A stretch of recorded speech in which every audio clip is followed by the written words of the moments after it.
Good morning. It's Friday, October 25th. Already hard to believe. Time flies. And happy Halloween. Welcome to Electric Politics. I'm George Kenney. This one got delayed several weeks on account of the crisis. Also, we had serious audio issues from which you may notice a few continuity gaps. But that's okay. David explains the revolution. We talk for 29 minutes. Let's listen. Today, I'm absolutely delighted to have as my guest the activist David Cobb. David is currently a spokesperson for Move to Amend, and he works with several other progressive organizations. In 2004, he was the Green Party candidate for president. Full disclosure, I voted for him in the D.C. primary, which he won. Welcome, David.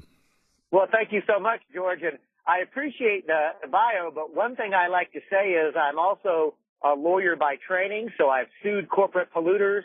I've also lobbied elected officials. As you said, I've run for office myself, not only for president, but for Attorney General of Texas, pledging to use that office to revoke the charters of corporations that routinely violate health, safety, and public interest and public policies. But most importantly, the thing I'm probably most proud about is that I have been arrested for nonviolent civil disobedience. Because, George, like many of your listeners, I believe we have to use all the tools in our toolbox to actually create meaningful systemic transformational change in our society. Let me add a peaceful change. Absolutely. No, George, since you make that addition, I want to let's just get it on the table. I personally and publicly self-identify as a nonviolent revolutionary. I aspire to be part of a movement that looks like the civil rights movement, that looks like the independence movement of Gandhi in India. I believe that we have to create a peaceful, just, and sustainable world. We have to do that in our movement from the beginning, and that's what Move to Amend is trying to do. We have a goal that is to amend the Constitution, to be clear, but really everything that we do is about trying to build a peaceful, nonviolent, but still revolutionary movement in this country. I'm impressed, and I like what you're doing, to be honest. But before launching into a full discussion of Move to Amend, I noticed from looking through Google that you're due to speak this evening in Michigan. So you must be getting ready to get it on a flight from California to Michigan. And tell me a little bit about that. You go off and do speaking a lot, and then what are you going to speak about today? Well, George, actually, I'm already in Michigan because I was in Traverse City last night. I'll be in Muskegon tonight. I am on the road about 1/2 to 2/3 of my life, doing workshops, teach-ins, seminars, lectures, public presentations on Move to Amend across the country. Sometimes they're very large events. Last night there were about 300 people in Traverse City. Mm-hmm. Tonight in Muskegon, we have no idea how big it'll be. Sometimes it's as few as 35 to 50 people. Other times it's as part of a big conference. We've been part of the Rights Working Group. We are part of the United States Social Forum. We've done collaborations with lots of other folks.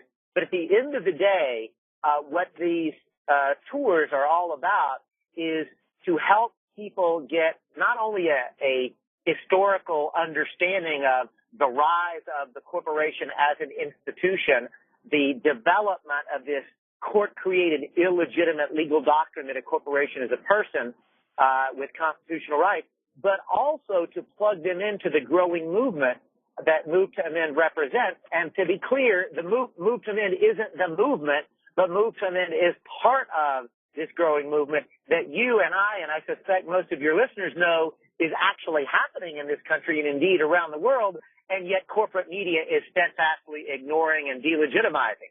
So part of what I'm doing is I'm touring around is to bring hope to other folks, but also to plug them in to a growing network and a growing movement. So it is, for me, actually not a burden, but a privilege to be on the road the way I am, because I get a I get a perspective on just how vast this growing movement is, and it inspires me and actually fills me with great optimism for success. Well, I believe what you're saying is tremendously important, and the list of groups that have endorsed a move to amend is impressive. Just as I was glancing at it some time back, I noticed Common Cause and Bob Edgar, who lamentably passed away too young, but Common Cause signed up. Others, a lot of groups, and again, not to distract from the move to amend message. But I was wondering, David, when you're interacting with these groups and you're going out speaking, and then you meet people who are leaders in local groups, and you encourage them to join forces, how much of an ongoing dialogue are you having with this network? Or I mean, I notice also that you're part of an interlocking network of different groups. The Liberty Tree or whatever. I mean, there's some where you and others are in all leadership positions, but in this somewhat wider group of long established progressive organizations, is your networking producing substantive results? Well, I would say the short answer is yes. And George, what I would really underscore is that Move to Amend is a coalition itself. There are about probably 20 different groups that are intimately involved in the Move to Amend coalition. In addition to that, we have relationships with some of, as you said, the bigger DC-based groups like Common Cause and Public Citizen and People for the American Way.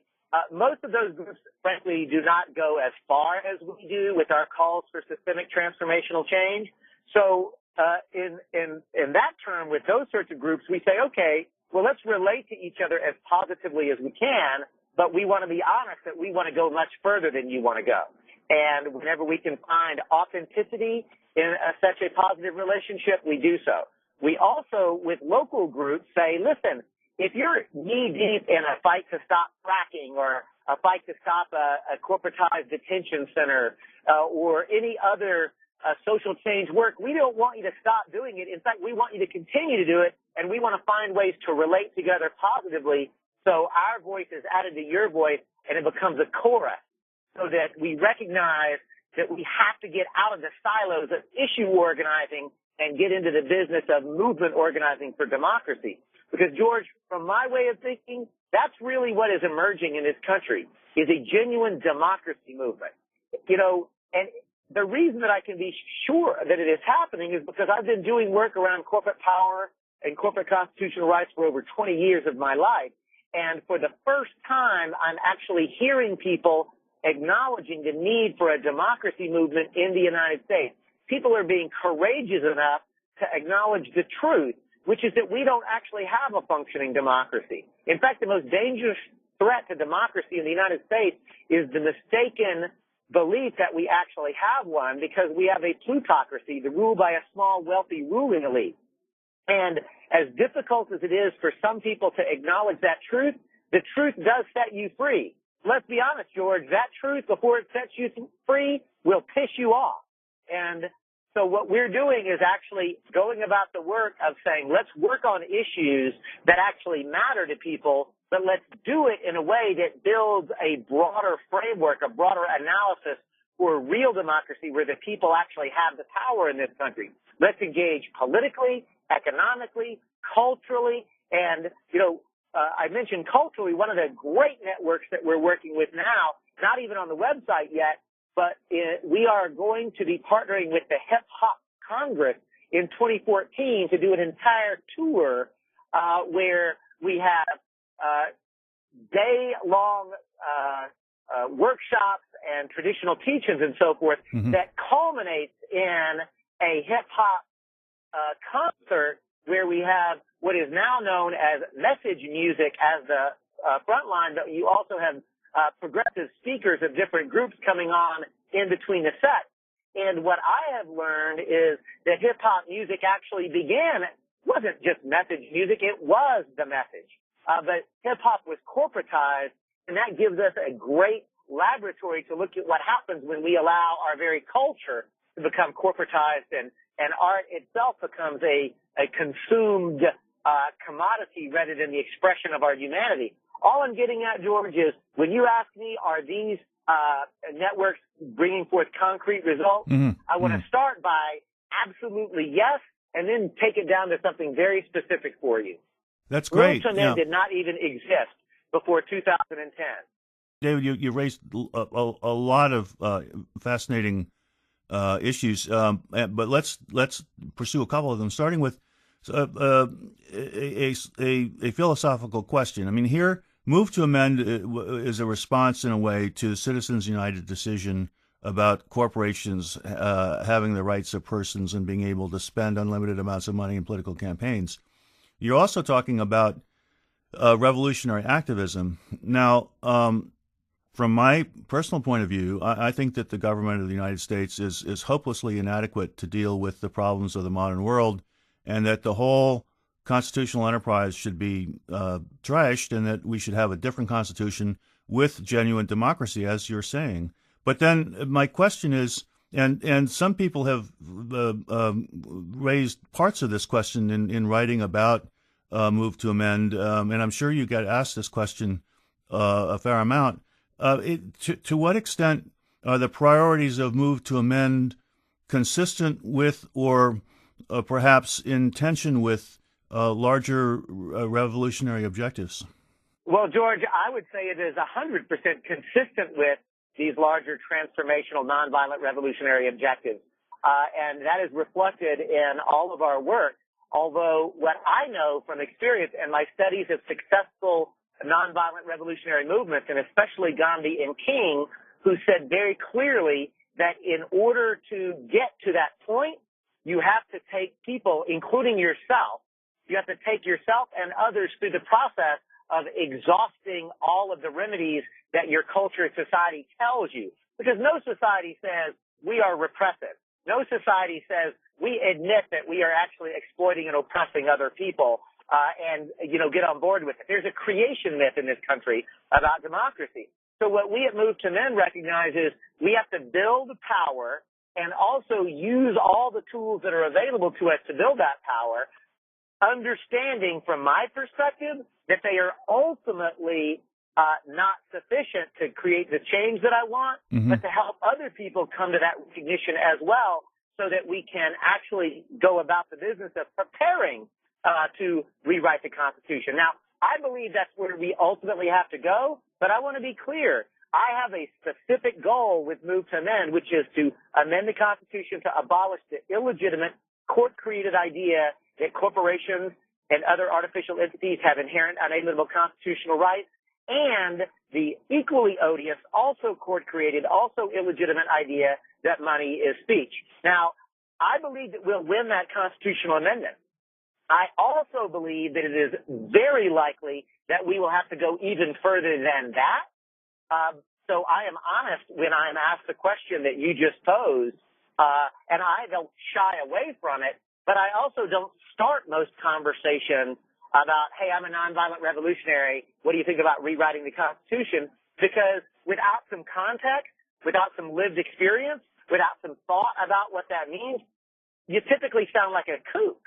But if you actually start off the conversation the way you and I did, and you actually engage people, then the conversation makes more sense. So my answer to your question, I think that we at Move to Amend are 100% consistent with those kinds of nonviolent transformational changes that are necessary.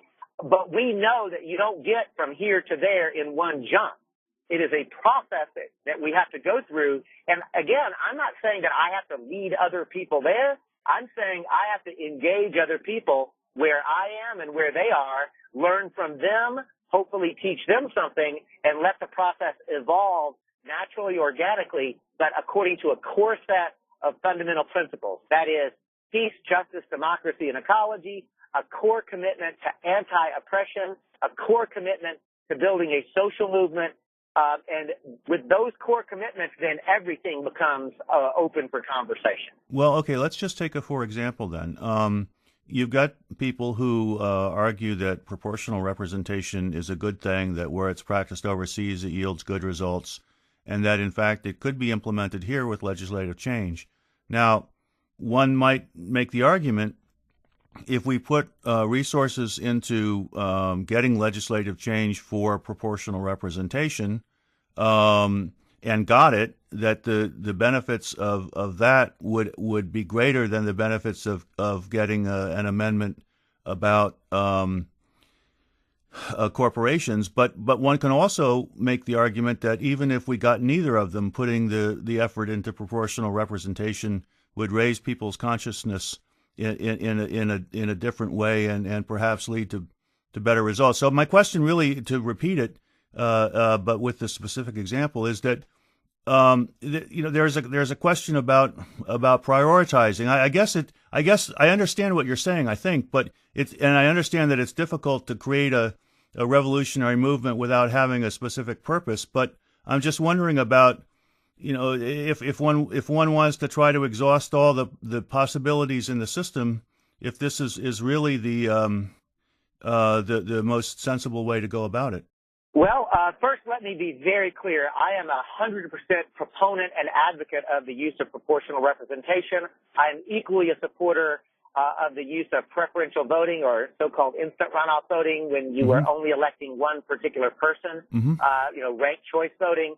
So I absolutely agree with you that those systems of changing the voting system would be eminently more democratic and would really be a tremendous victory and support such efforts.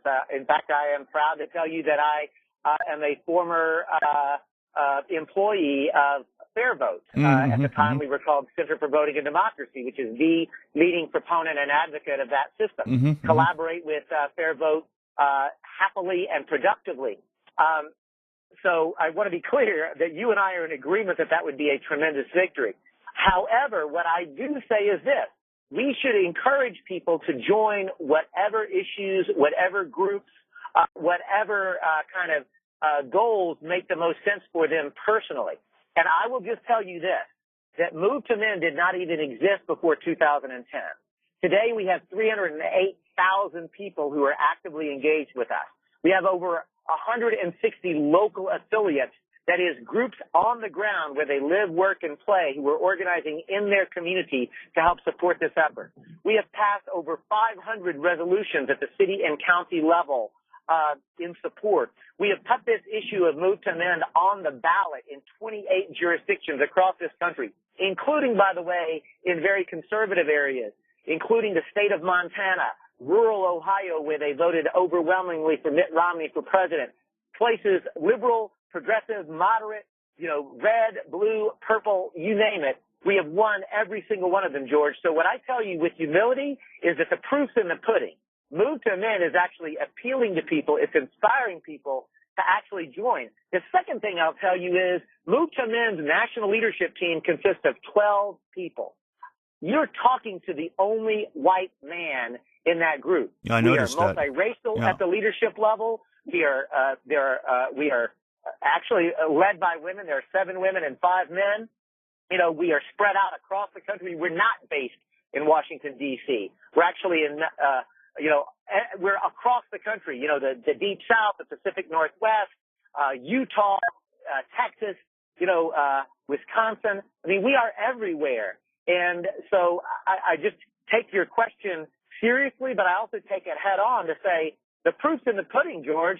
Our movement is growing, and it's in large part because we don't try to supplant other good efforts. We try to add to it in an authentic and serious and sincere manner. Well, I think this is a case of where having 1,000 flowers bloom is definitely a good thing. But your response segs perfectly into my next question, really, which is, why do you think that some of these issues sort of catch fire the way you're describing the Citizens United response, and others don't? And I'm also wondering, David, to what extent do you see, and how do you get around when you see it, and how important is it in your priorities, a public sense of indifference or apathy. Oh, well, nothing we do makes any difference. Might as well live with what we've got. There's no meaning to any of this anyway. How prevalent a problem is that in American culture? Okay, so two questions really, both profound, so I'm going to separate them in my answer. First, let's just be clear. As I travel around the country, it is my clear understanding and belief in every way that the American people are generally not apathetic, because apathy means you just don't care. However, most Americans are cynical these days because they don't think that there's anything that can be done because everything that they try or have heard about trying fails. Mm-hmm. And frankly, that's part of the reason that Move to Amend, I think, is so appealing to so many people, is because it really does feel like, and we are, in fact, playing for all the marbles. We're not actually accepting the rules as they have been dictated to us by the ruling elite, by the corporatists, by the capitalists, by Wall Street, or frankly, by the leadership of either the Democratic or the Republican Party. We are actually transformational, and we're clear and honest about that. And we say, look, we'll welcome Democrats or Republicans. We'll welcome anybody. We're not saying that you have to leave the existing establishment parties, but we're also independent. We're not actually taking our direction from the Democratic or Republican Party leadership. We are going to actually chart a path that is based on what we believe needs to be done, which is why I think that we're growing so well and so fast, and why we're being so productive, because it's not just that we're letting 1,000 experimental flowers bloom. Yes, we're doing that, but even more deeply, we're doing it in a way that's saying, let's find our interconnectedness. Let's find the ways in which the total can be greater than the sum of its individual parts. Let's actually build a movement. And that movement, again, George, is a democracy movement. Move to Amend represents that. So,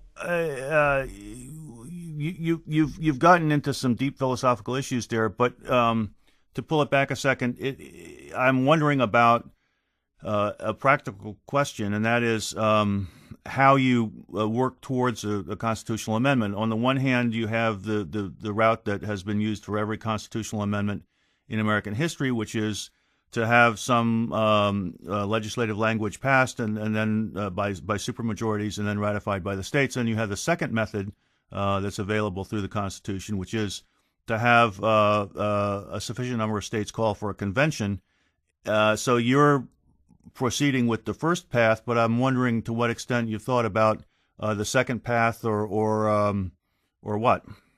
Well, George, it's a great question, and I want to be clear. Actually, we're not proceeding exclusively through Congress. We are wide open to using either of the two ways that are provided under Article 5 of the Constitution, which is to say this, that we believe that a decision between either state conventions or two-thirds of Congress is a Y in the road. At some point, you do have to choose one or the other as the way to actually successfully amend the Constitution. Mm-hmm. But from our way of thinking, before you get to that Y in the road in your path, we've got a hell of a long way to travel. In other words, we've got to do a lot more movement building. We've got to do a lot more educating. We've got a lot of political work to do to actually organize people making the demand.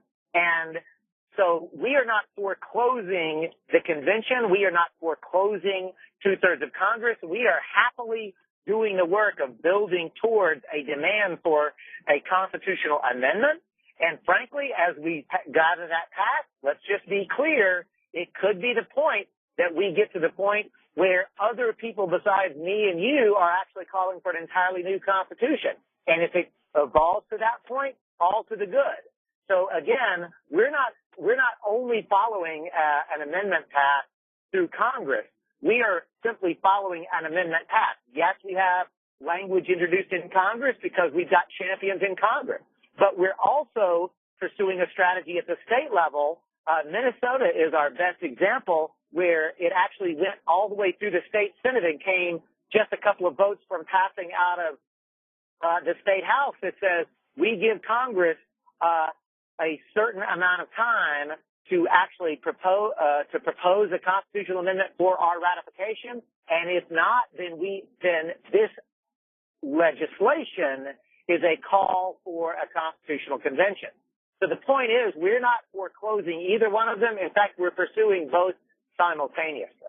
Interesting. I hadn't gathered that from your website, but I think that makes a great deal of sense to me. We're having a few audio problems here, so let's wrap it up. And before doing that, I just want to say I've thoroughly enjoyed talking with you, and I hope that we can talk again. But then let me ask you my typical last question. Is there anything that I didn't cover that you want to talk about for a few minutes? Yes, and that is, what the heck is corporate personhood? Okay. And let me answer the question directly. Corporate personhood is the court-created illegitimate notion that a corporation can claim to have constitutional rights. And that's not just a legal technicality. If a corporation has constitutional rights, it means that corporate lawyers can go into court and argue to overturn any democratically enacted law at the local level, the state level, or even the federal level. And in fact, we do so. Environmental protection laws have been overturned, worker safety laws have been overturned, public health laws have been overturned, and most significantly and most recently, campaign finance laws have been overturned. So this problem didn't begin with Citizens United.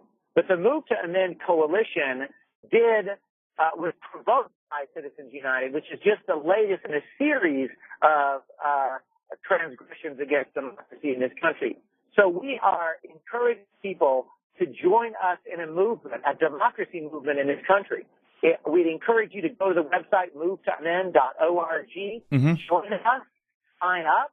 Also, invite us to come to your community. We'd like to do a tour through wherever you live. We'd like to help you form a local organization. And if you're already part of an existing organization, then partner with us. Let's find ways to build a movement that recognizes the interconnectedness between the fight to stop fracking and corporate personhood, the fight to stop the repressive prison industrial complex that is in a very explicit and racist way targeting poor people and people of color and specifically black and brown-skinned young men, to commodify them and to lock them up so corporations can make a profit. You see, George, what I know, and I suspect you know, and I hope your listeners know, those are not unrelated events. Right. The rise of the corporate state is actually affecting all of us, and we at Move to Amend believe it's going to take a movement where we are working together. I'm not saying quit what you're doing and join us. I'm saying let's join together and find ways to collaborate and build a broad-based democracy movement to create the rich, joyful society that we so richly deserve and so desperately need. Well, amen, brother. I just hope that we've got enough time to do this successfully before the whole thing goes up in flames. But so anyhow, David, it's wonderful to talk with you, and thank you so much for the work that you're doing. Well, thank you, George, and thanks for allowing me on Electric Politics. And I want to conclude my thoughts with this, folks. The only reason that you're hearing a conversation like this is because George has decided not to merely hate the corporate media, but to become the people's media. You see, you won't hear a conversation like this on the corporate-controlled media airwaves and what passes for news and corporate news, because there's no such thing as a liberal media, but actually there's no such thing as a conservative media either. There is a corporate media that only allows a very limited conversation to take place around politics. So whether you are a principled conservative, a principled liberal, a radical, or a moderate, let's just acknowledge that the only place where real conversation about what's really happening in the world today is taking place, where we are finding ways to talk together without that corporate filter. That's what's happening on Electric Politics. So I want to thank George Kenney for the opportunity to have that conversation, encourage you to tune back in not only to Electric Politics, but also to seek out other places where non-corporately filtered news, information, and analysis is being produced and shared throughout this country. David, thanks.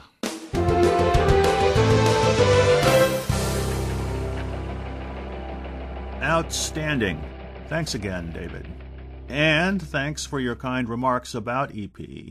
No question about it, we're all in this struggle together. Now, our schedule for next Friday is very much up in the air. I'll post an update on Monday or Tuesday. That's it then for this week. As always, it's a tremendous honor and a real pleasure for me to be able to bring you these shows. Thanks very much for listening. And please, stay tuned to Electric Politics.